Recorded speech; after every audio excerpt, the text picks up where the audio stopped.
and welcome to ET Brand Equity presents The Big Leap, powered by CleverTap. I'm your host Gautam Srinivasan, and in this special series, we will get you up close to the action in an arena where unicorns and conglomerates have shown mettle and ingenuity in taking the big leap to go where not many businesses have gone before. As part of this saga of growth and retention, 12 exciting brands chosen from different fields will share their secrets of success and excellence. So strap in for a roller coaster ride as we embark on this incredible journey.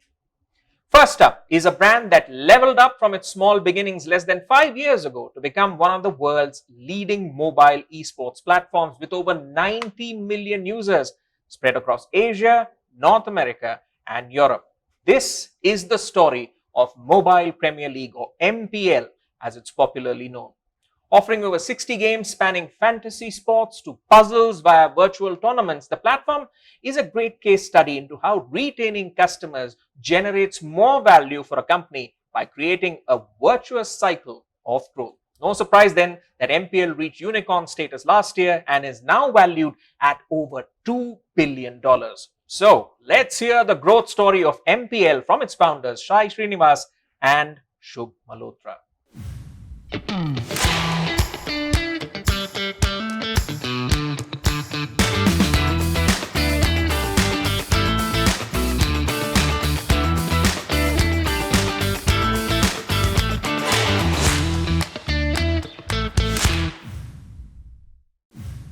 Sai, Shubh, great to have you with us. And as it is with any story, we always come to the origins first to understand the growth. So let's start with you, Sai. From studying aeronautical engineering to leading Asia's largest esports and skill gaming platform, did you imagine taking this big leap since the 12 years it's been since you graduated from IIT Kanpur?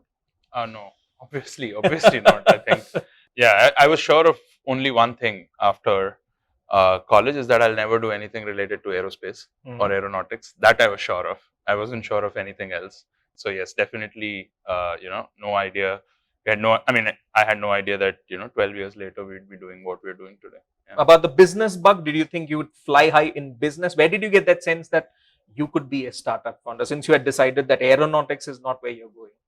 Yeah, I think even in college, one of the advantages of studying in IIT or similar institutions back in the day was that most people, what internet speeds we have today here, which we use quite happily and we're excited about it, IIT used to have those kind of internet speeds, or even better, in fact, back in the day.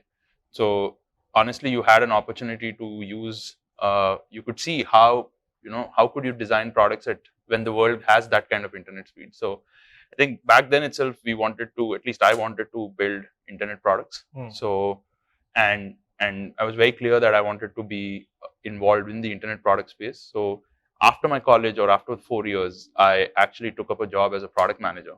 And product manager, while today is a very common job, back then nobody knew what product management was, right? So I was very clear that I wanted to start building a product. Now, the only way you can build the products that you want is if you have the capital for it.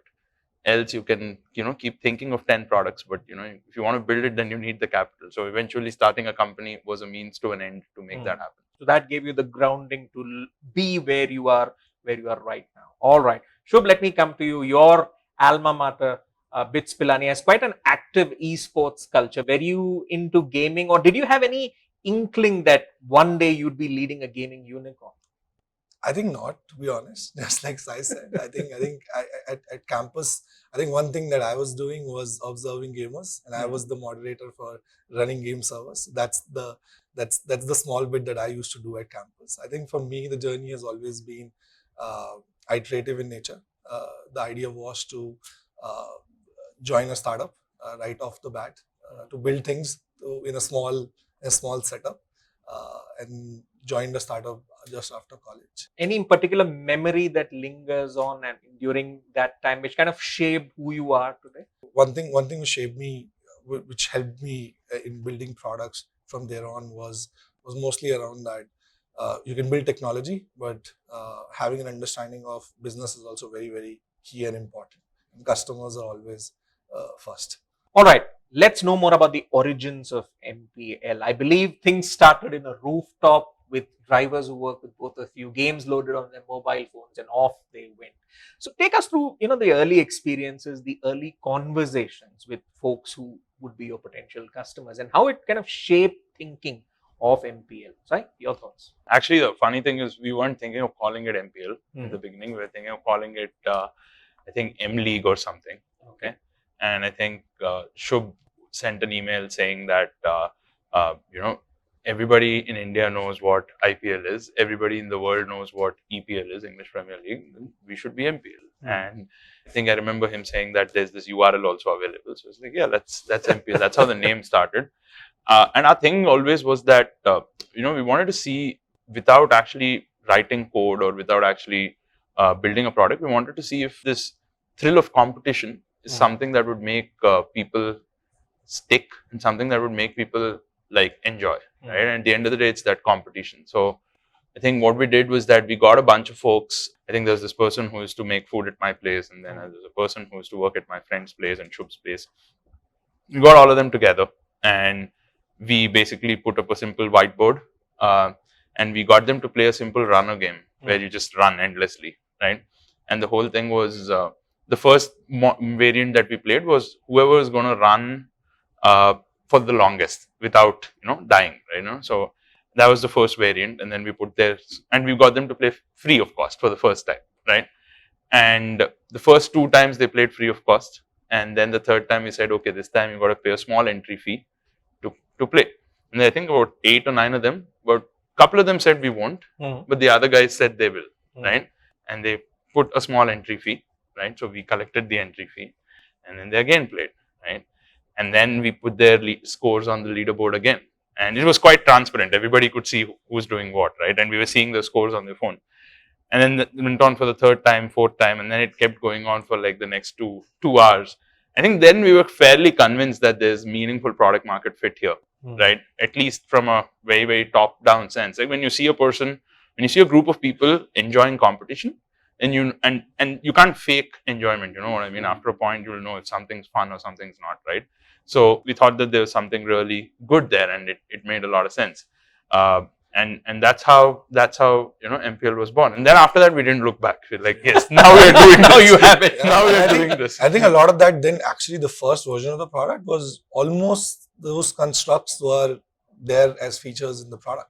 Take us through that, because when you guys launched in September 2018, and you guys saw, I think, 1 million daily active users within a very short span of time, 4 months. So take us through that experience and the challenges that you faced, especially now that you had to sort of market on a scaling up level, omni-channel marketing campaigns, all that. So the challenges that you faced, and how did you kind of create this virtuous cycle of revenue retention? Because at the end of the day, when you earn money, you make the platform better. The platform is better, more players come in, and therefore it makes for a more robust multiplayer gaming experience. I think the first step for us was building a product where people will spend more and more time. So I think the first thing for us was getting not just one game, but probably multiple games right. And that was the first thing that we did. And the idea was always to improve gameplay, because people are not going to be loving gameplay.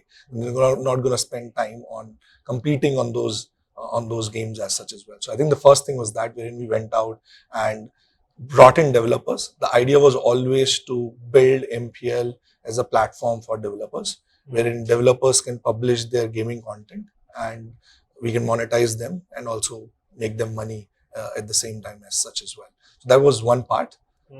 As well as, I think, coming back to how we went about garnering that kind of marketing, I think it was all guerrilla, and kudos to members in the early founding team, which went out and did a lot of YouTube influencer campaigns, wherein more and more people just talked about and created and talked about the experience that they are having. It was more word of mouth driven by certain sect of influencers. And that's how we could gather such a large audience. But gaming is also a sort of a pull experience for brands, right? So you'll get a lot of data coming in from your users. So any insights from that data during that initial jump, which you saw of 1 million users in 4 months, that you would like to share?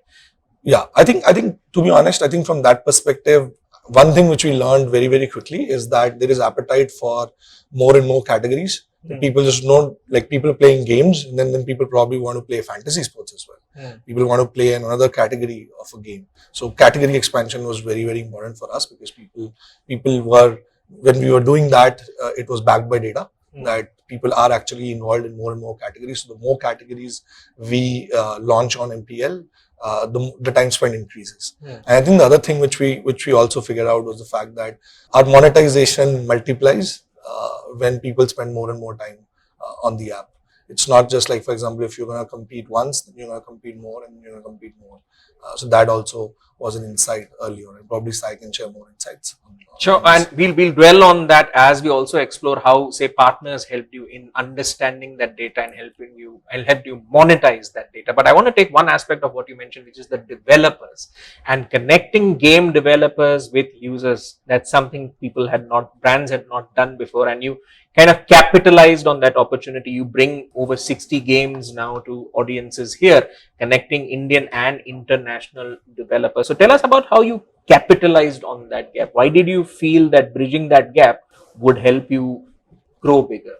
Yeah, so I think see, at the end of the day, like content is endless, right? There's infinite amounts of content, and users are always looking out for newer and newer types of games and newer types of content to engage with. There's only so much you can make content by yourself, right? Eventually, you would need partners, you would need developers to make content. So we knew right at the get-go that making a developer platform is not a 3-year or a 4-year journey, but it's a massive 8-10-year journey.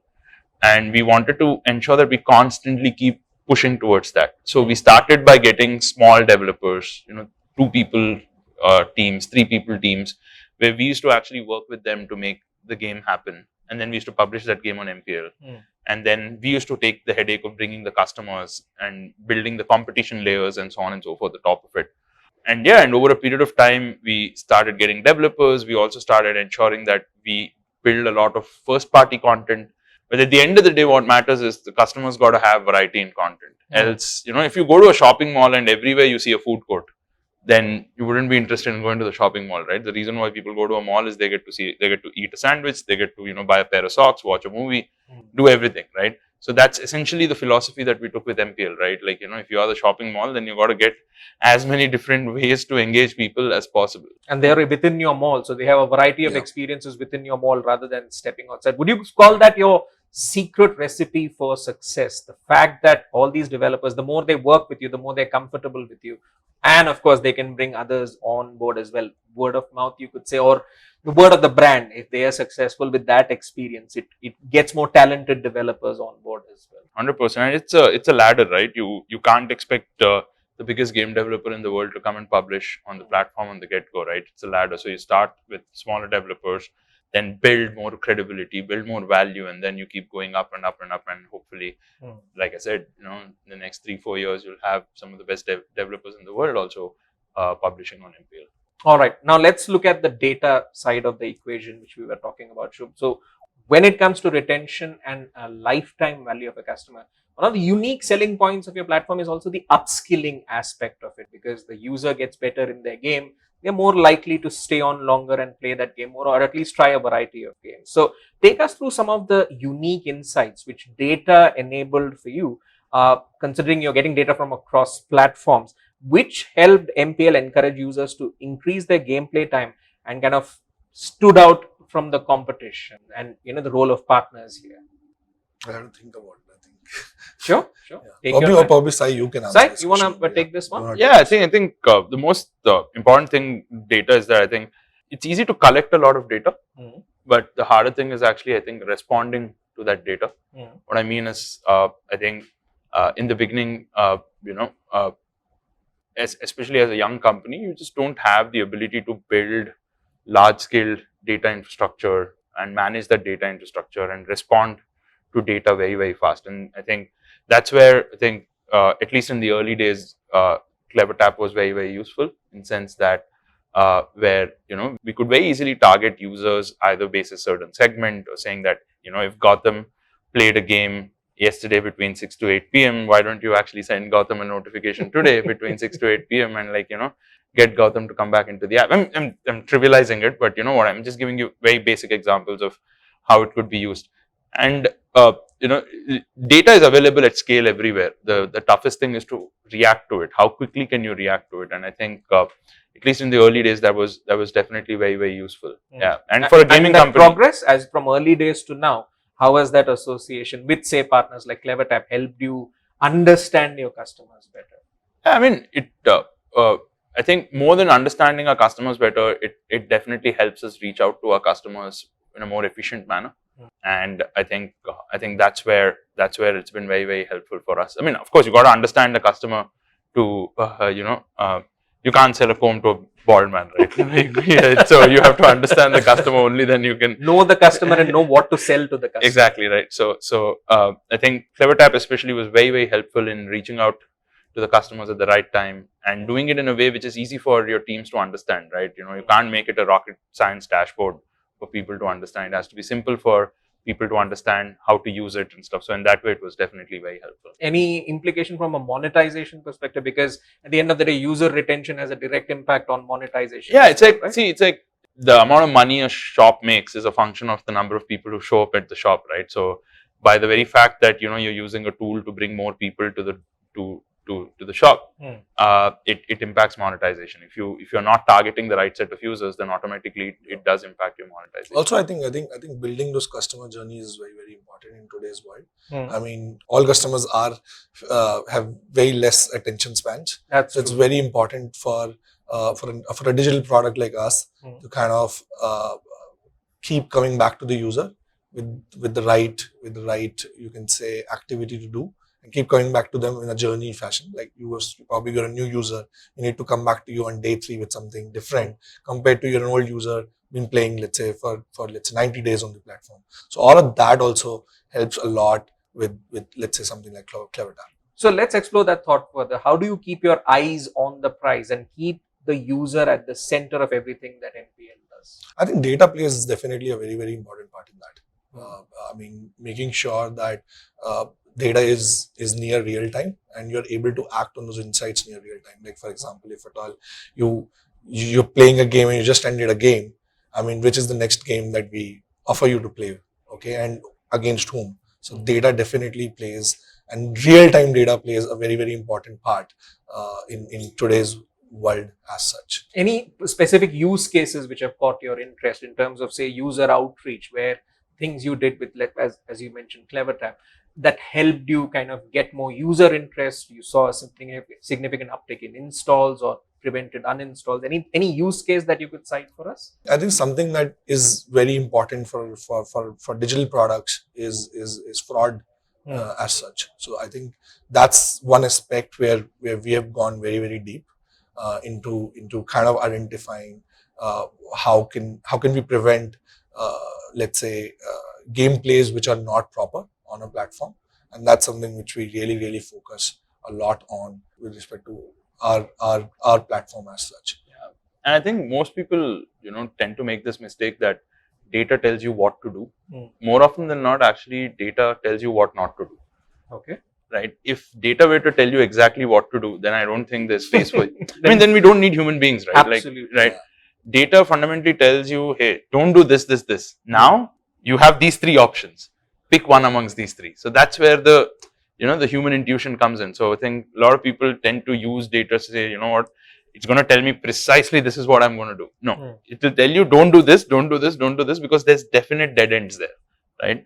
So the rest is where the human intelligence comes into the picture. So especially in cross-selling, would you say, because you mentioned in an interview, right, that it's the worst if a user uses an app, signs up, uses an app for a month and then churns out. It's better if they churn out in a day or 2. Yeah. So here is where humans and data marry together to offer something which is valuable for the customer, cross-sell and upsell possibly. Yeah, I'll give you an example of what I mean by if you want to go to Delhi from Bangalore, you have to keep moving north, right? That's basically human intelligence, right?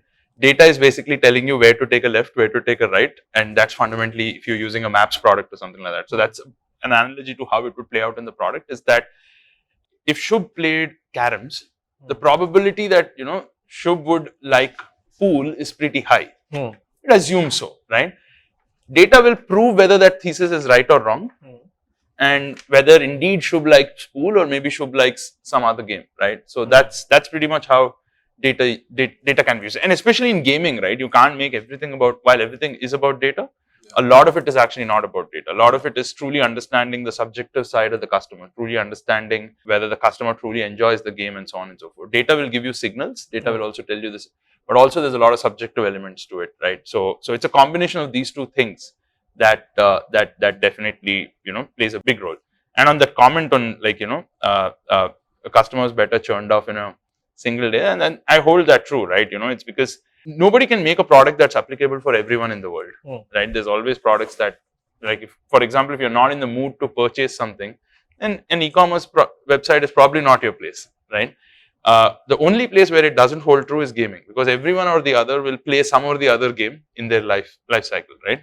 So in MPL, our goal is to eventually get to that point where we have all the games. But till then, it becomes very important that if a user is not interested, fine, it's okay. You know what? Let's at least focus on the users who are interested. Then our energy, our time, everything is going on the users and the customers who will create value for us and also for themselves. So you never left being a product manager. I can see that you still talk like a product manager, but you look at the approach and say that this is what actually works for the product. So let's look at it in that context. But as you scale up, then the question comes, how do you manage that scale, right? I think within a year, you guys were 25 million and now we are at 90 million. So that scale also makes automated segmentation an important factor in understanding your customers. So take us through that, Shubh. How do you manage this scale and yet do so well in connecting with your users and making them drive more users in? I think, to be honest, tools definitely help. And I think from a segmentation standpoint, and there's a lot of science now also which comes into picture. Data is not now just about data engineering and the plumbing of data, but also science and models and machine learning models. Wherein I think, coming from Chai's example, I think one is okay, you can take a left and you can take another left, but if at all a feedback loop comes and tells that the second left is wrong. So the feedback loop is where the machine expression says it all. is where the machine learning and data sciences come into picture. So I think segmentation is now more and more moving from, let's say, a rule-based segmentation to more machine-driven segmentation, where the machine can actually tell you, okay, for this kind of an outcome, this is what the rules which should be applied, and keep measuring them, because there's no one rule which can tell whether Gautam is gonna probably do an X activity or a Y activity or a Z activity. So you're working with external providers for this as well, from that automated segmentation? So we're doing a lot of this work in-house. We've created a large data engineering team with in-house and a data science team, which carries on a lot of this work. And that was a conscious decision. You wanted to keep it in. Yeah. That's also IP at the end of the day, right? Like for a gaming company. That's right. Yeah. Also, I think to be honest, is like building those in-house at times, is important, because, as you said, IP is wherein you can customize a lot of that. That's true. I'm just looking at the time frame, right? Because in such a short time, you guys grew so exponentially, which would make you wonder, did you have time to set things up in-house? No, I think to answer that, I think not in the beginning. Exactly. Definitely not in the beginning. So if you'll ask me from an ROI standpoint, not in the beginning. Because in the beginning you want to learn from simple segmentation. You learn from an equation before you move to a model, to be honest.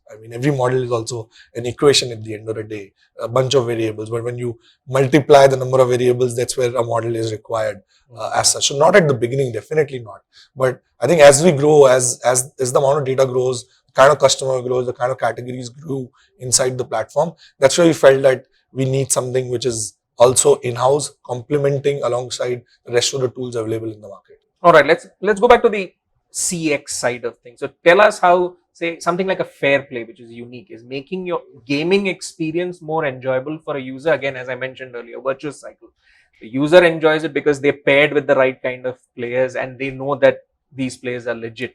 And so therefore they're actively invested in the game and they encourage others to join in as well. Tell us a bit more about Fair Play. I think that's something which is really, really key for a gaming platform, wherein wherein you are paired with people of your skill. So we have built a lot of proprietary algorithms which help us match people with particular skill. So, for example, if Gautam has a skill score of X and Sai has a skill score of Y, and they are close to each other, that's when we match them, because that's when we believe a close match will happen, a close fight will happen. Everybody in gaming enjoys that. Which games do both of you guys play? I'll try and avoid it. I suspect you guys are ranked up way above. No, we don't.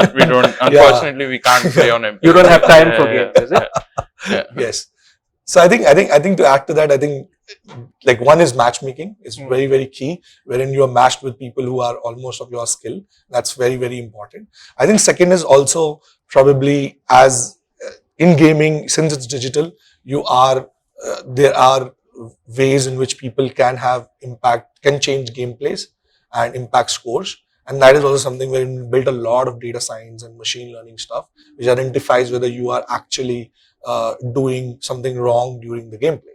And we identify that and make sure that Gautam is playing against a player like that. We reward back more than what Gautam came in for, because as a platform, we were not able to give the best experience out there.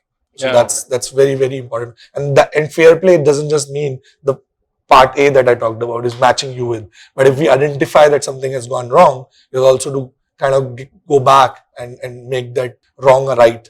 It gives you equity with the user, that Yes, here is a platform which is actually doing something, because this is something which has plagued the gaming universe, right? And in fact, just to kind of add to that, like in a world where usually you see in marketing campaigns where people are shouting at the top of their voices on prize money, saying this is the prize money, that is the prize money, come play this app, come try this app. I think what was interesting to stand out was that recently we did a campaign where the number that we were shouting out was 0, and we basically said, we assure you there's zero fraud, complete fair play. And the response we got for that campaign was probably 2 times higher than the response you would even get during IPL. Yes, and that's the amount of concern that players have with respect to fair play. I think they want things to be fair. They don't want fraud. They don't want to go to a place where they're being cheated, right? And if the fact that you did a campaign during what I'd consider lean months, this mid months, like May, June, July, August, and we got a response which is probably twice as much as what you'd get during IPL, you'd know that how big of a problem that is in the ecosystem in India. And that gave us all the more, enthusiasm to even go even further and try to like hopefully take it to as close to 0 as possible. Because technically, 0 means 0.00001, right? So you got to add more zeros after the point to make it even better. Yeah. It's the context of what you do, right? Because there it's not jargon that you're speaking. You're actually doing something which makes the gaming experience more enjoyable. Yep. And of course, then comes ambition. You do what you do it very well, but the next step. And MPL has big ambition. So let me quote a tweet that you wrote. You said that India has to be a net exporter of content. Our stories are wonderful. Bollywood's done it. Tollywood is killing it. Hopefully gaming is next. In this context, I believe, you guys you have big AAA gaming plans. So if you could take us through that. And why enter this space? Because it is a high risk, high cost space. So what's the thinking behind going into AAA games and the role that you see it playing in retaining customers for NPL? Sure. See, I think from our perspective, the way we see it is that every gaming platform, or should I say every gaming ecosystem, needs good quality local games or local content to engage their users. For example, imagine India without Bollywood movies, or imagine India without Tollywood movies, and there were only these American movies or British movies that were running in our theaters dubbed, hypothetically, right? Would our viewers enjoy it? They'd probably not. They'd probably hate it, right? And not hate it. They'd be like, "That's the only thing available. We'll watch it. Big deal, right? There's no entertainment. We'll watch it." But at the end of the day, if you in a market like that, if you produce a world-class story built on solid Indian fundamentals and Indian premises, right? I think it would really kill it. And that was the thesis with which we said, we should start work on Mayhem, right? And that's why we announced Mayhem Studios, right? And the reason why we announced Mayhem Studios is because exactly what you said, right? It's high risk, high reward, right? If we as a company have been fortunate enough to get to the scale that we've gotten to in 4 years, right? If we don't take this risk, then who is going to take this risk, right? I mean, if we can take the risk, we can be patient, we can build the game, even if it takes longer, that's fine. We got to put the time and energy behind it.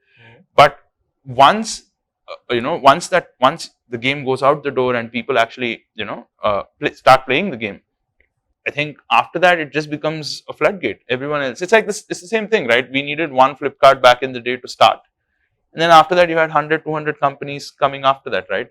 And also, just so you know, the game that we announced, I mean, the comments that we've received on the game and the kind of feedback we've gotten on it is crazy. I mean, of course, we know after all this also we might ship this game and it might end up being a dud, but that's fine. It's the experience also which teaches you on maybe it could improve something within 100%. Your native platform. Yeah, and if you look at it globally, I think there are only 4 or 5 companies which are capable of making AAA games on mobile. Just 4 or 5 companies.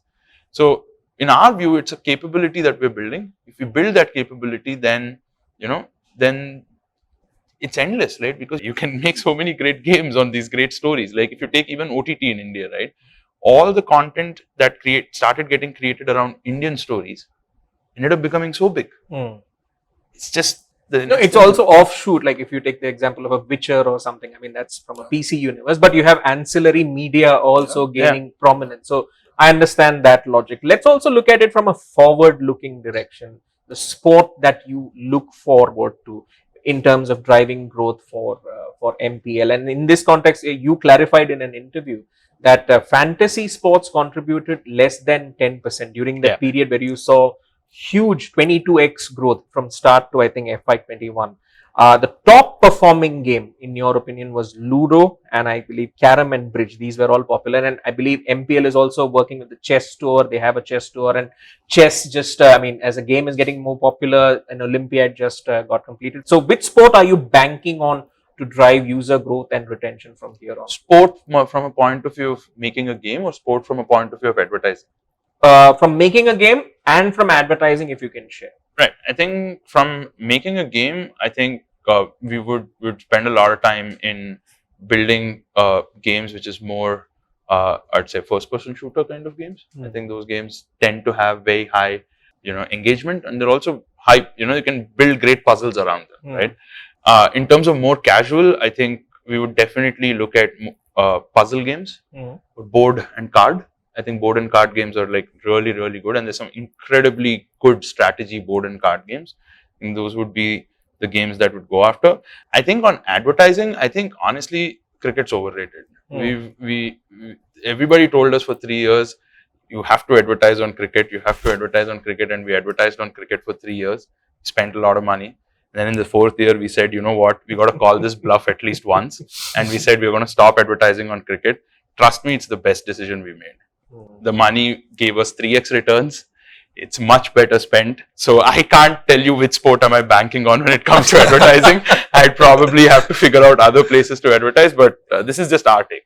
Yeah. Shubh, your thoughts on this? I think for me, a lot of people are spending time now in front of their mobile screens.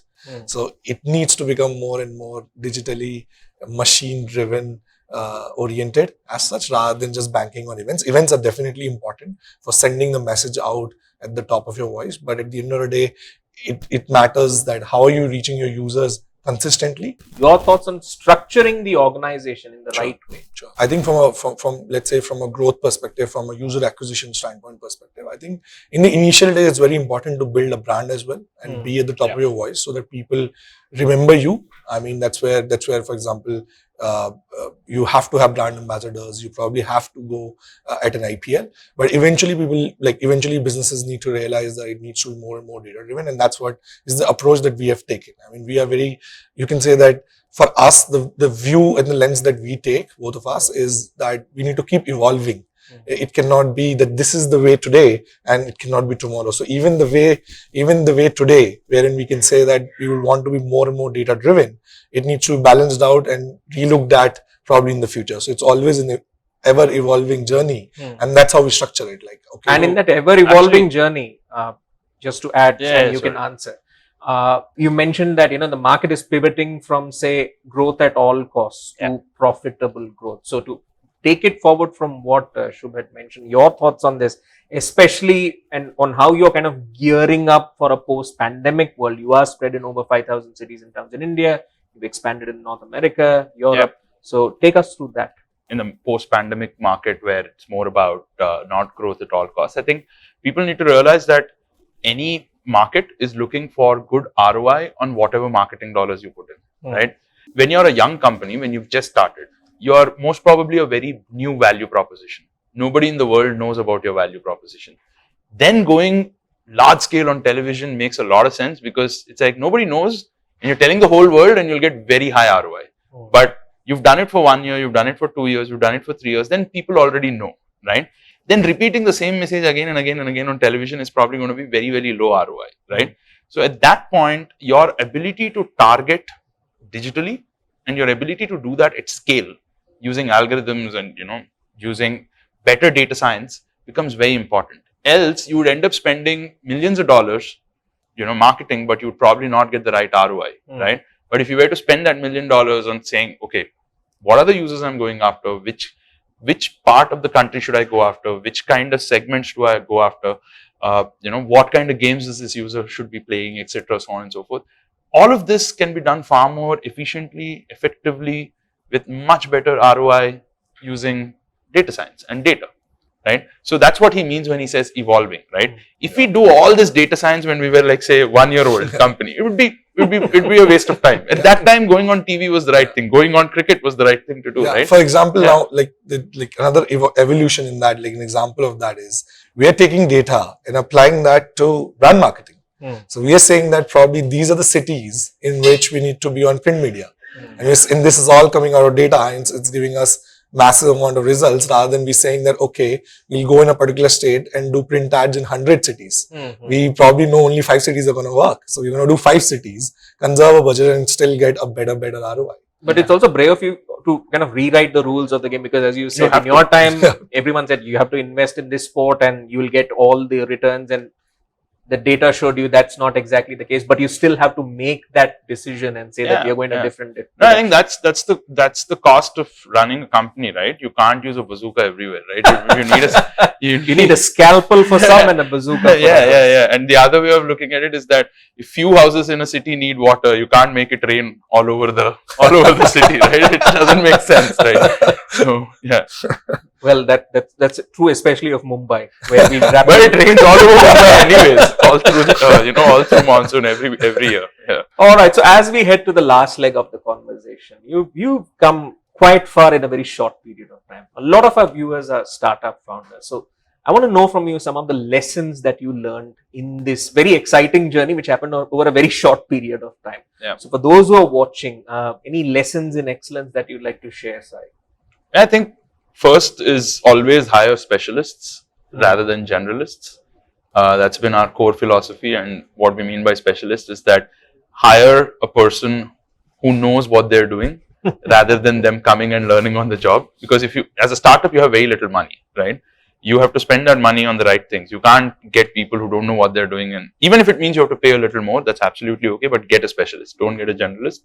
I think the second thing, the second key takeaway that I can say is that speed is very important if you're a young company. Else, there's no difference between you and a large company like a Microsoft or a Google or anyone, right? Speed is your moat. You have to move fast. So those would be my two. All right. Yeah. Hire specialists and always have the need for speed. That's the lesson in excellence coming from Sai. Shubh, your thoughts on some lessons that you would like to share to our viewers, many of whom could be budding entrepreneurs? I think learning from our own experience of doing one earlier and then not being able to kind of scale it and then starting MPL after that. I think the one which stands out for me is outcome is more important than output. Especially a lot of startup founders in India are engineers and engineering focused. I think we tend to go towards output. It's like how much are we doing, but at the end of the day, is it actually impacting business? Is it actually impacting users? Is very, very, very important. And getting all the units of the team together on that single focus outcome rather than output is very, very important. I think the next thing is probably about, is, as you said, is momentum. Momentum is very, very key, and you just need to kind of do speed and mass and just go for momentum. He's right, actually. It's more than speed, momentum. Momentum is making everybody in your team move in the same direction. Speed is basically people moving, but momentum is everybody But moving. that's especially true of startup founders, right? When you speak of momentum, you guys need to be perfectly in sync. And considering you, both of you have started multiple startups with each other, how do you kind of avoid the conflicts which folks usually see in the startup world between co-founders which emerge? How do you have a good working relationship? Any lessons that you'd like to share there, Shu? I think, I mean, like for me and Sai, we have been together now for, I think the only person who exceeds that is my wife. So we spent, I think it's a lot of time which has gone through that, and I think holding ourselves towards the kind of principles that we set for the company actually helps us probably drive our relationship as well. Like, okay, if at all both of us are going to be focused on outcome versus output, both of us are going to be momentum focused, all the cultural things that we agree on, if both of us have the buy-in in that, I think there is far more less conflict. Right? What's the hallmark of a good working relationship? I think, basis your experience? I think as long as the company comes first, and I think that'll be fine, and usually things will be fine. Usually what happens is when founders, or at least this is what I've seen, when founders or senior executives tend to believe that they are bigger than the company, is when things start rapidly, breaking. As long as the company comes first, and company coming first means, like, tomorrow if someone else is is a better choice to do this job than me, and that's absolutely fine. And that's how we look at it, right? At the end of the day, outcome. If the business is doing well, then all of us are automatically, doing well. All right. On that note, we'll wrap up our conversation. Wonderful to hear so many insights being shared. And as you said, the company comes first. That kind of is the common thread between both of you successfully starting multiple startups with each other. Thank you, Sai and Shubh, for sharing with us the growth story, an exponential growth story at that for MPL, and how it makes users want to come back for more. Thank you so much for sharing with us your insights. And of course, for many of our viewers who themselves might be thinking of starting a business someday, these insights could serve as a great reference. Well, now that we know about the growth story of MPL, it's time now to get an inside perspective on their investment journey as well.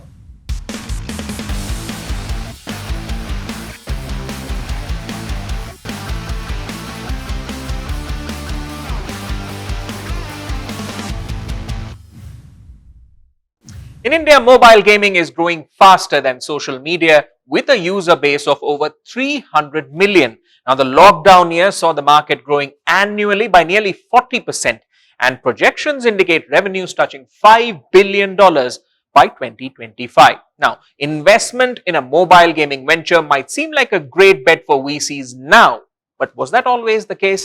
Let's find out the investment story behind MPL with Bhavani Rana of SIG Venture Capital.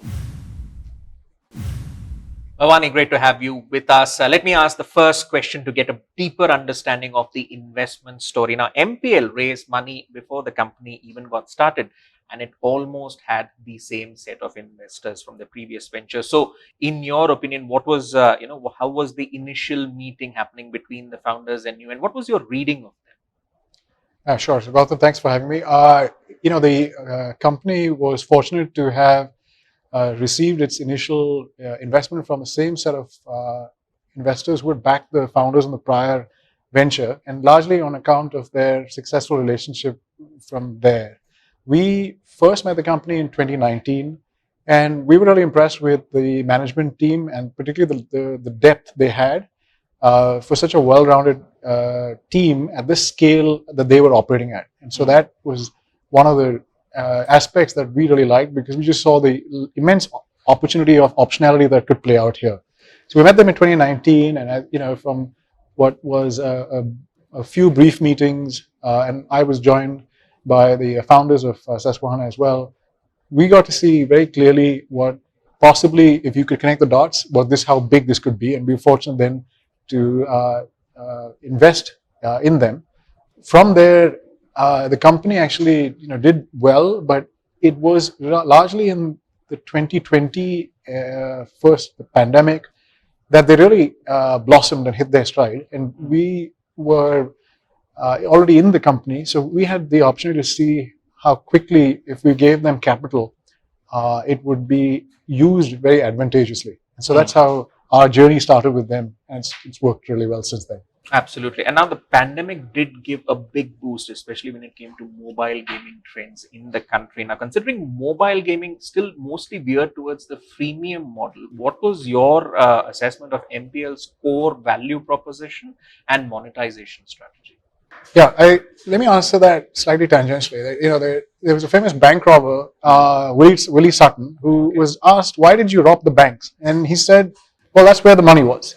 And when you look at the immense gaming potential we have in the country with the number of users in the country, you actually look at the fact that real money gaming is where the money is. And so we decided very early on that this was a team that was focused on actually going to where monetization was much easier. You could create a freemium strategy and try and create a pathway for eventual monetization. But if you could collect the money upfront and you could participate in that income stream very early on, it made immense sense for us. And so this is a game of skill, a platform where if the participants have demonstrated the right skill, they participate in the economic success, and MPL as a facilitator for that is joining in that economic stream. Absolutely, and it's touted to be a sort of a $5 billion opportunity within 2025. So, in terms of broader economic trends, it is shaping up to that. Let me also look at the user retention strategies, because when it comes to multiplayer gaming, obviously, the more the number of players, the more attractive the platform is for a user. So, your assessment of the user retention strategies that MPL uses, what was your view of where MPL stood out from its competitors, especially when it came to user retention? Yeah, so I think that's a great question to sort of dig into. So most gaming companies spend a lot of money to acquire, and then there's a natural decay that comes with their retention of their cohorts. And MPL's journey on retention has been one of evolution. And that is a competitive strength that they've had, because it's a demonstration of that rate of learning that they keep maintaining. To answer the question of how retention gets done, you would look at starting with reconstructing the game itself. So you need to have the game, the gameplay, the way you sequence the activities to be fun, engaging, but still rewarding. And then when you've launched it, you also have the possibility that you will have people who are disproportionately skillful in that area, who may be matched incorrectly with somebody who's not as skillful. And if you don't do that matching appropriately, then the person who has been matched with someone who's a white belt and you put them against a black belt, it's pretty hard to expect an outcome which is favorable. So that level of matching is really where the machine learning algos come in. And that's really what Shubh's team and has done an immensely good job on. But I don't want to make it only the engineering part of it. There is a very nice art form of creating the game to make sure that it is fun and engaging, and that has to be recognized as well. And overlay on top of that the rate of learning that the team has, and that's really what sets it up. Absolutely, and it is a craft, because at the end of the day, the games which work well, they really keep users engaged. In the context of the business model, right? How would you rate MPL's business models, and how do you think it survives where others have failed? Because it is a large market, 300 million mobile gaming users. Sure, the broader trends are there, but again, India is a very competitive country. So, where do you think MPL succeeds in terms of its business model, where others have failed? So I think with MPL, they have the advantage of monetizing well on the near term, and so they have a successful business of launching a catalog of games, of ensuring skill-based matching, and then participating in that economic stream. So I think they've done that very well. But I would, what excites me as a long-term investor, that the company has the optionality in some of the experiments on the projects it's working on, because now they've got this very large distribution or traffic opportunity that they have created, where we've got millions of people who come and participate in the games. And that is something that will be revealed sort of shortly by the founders as we speak with them. But it's the optionality there which I think sets it up well for the future. Right. And looking into the future, what do you make of MPL's plans? It's expanded into geographies, but we're also seeing that the pandemic-induced bump, which was there, we saw heady growth years between 2020 and 2021. That's kind of waning as people get back to the way of life that they were used to, more physical. So, from that perspective of that bump waning, where do you see MPL headed? As the pandemic has waned, what has occurred is a lot of the behaviors that we were doing during the pandemic have, in some cases, reverted to the mean, or in some cases, gone on away. In gaming, one of the advantages that MPL profits from is a secular tailwind that demographically, younger people coming in are constantly more exposed to gaming. You can see that with just our kids, and so you have a natural tailwind of very large funnel that is coming in from that engagement perspective. I have always been impressed by the quality of the founders here, in that they keep reinventing themselves and creating new optionality. And as an investor, that's the best you can ask for. You take the hand that you're given and you make the best of it, and then you turn more cards over, and that optionality plays out. And so that plays well here. And you hit jackpot. Hopefully. All right. Thank you so much for speaking with us, Bhavani. And with that, we come to the end of this episode of ET Brand Equity Presents The Big Leap, powered by CleverTap. I hope you enjoyed listening to these leaders and their growth stories. Thank you, ladies and gentlemen, for watching. And we'll be back again with the next episode with 2 more stories. Till then, this is your host, Gautam Srinivasan, signing off. Have a great day.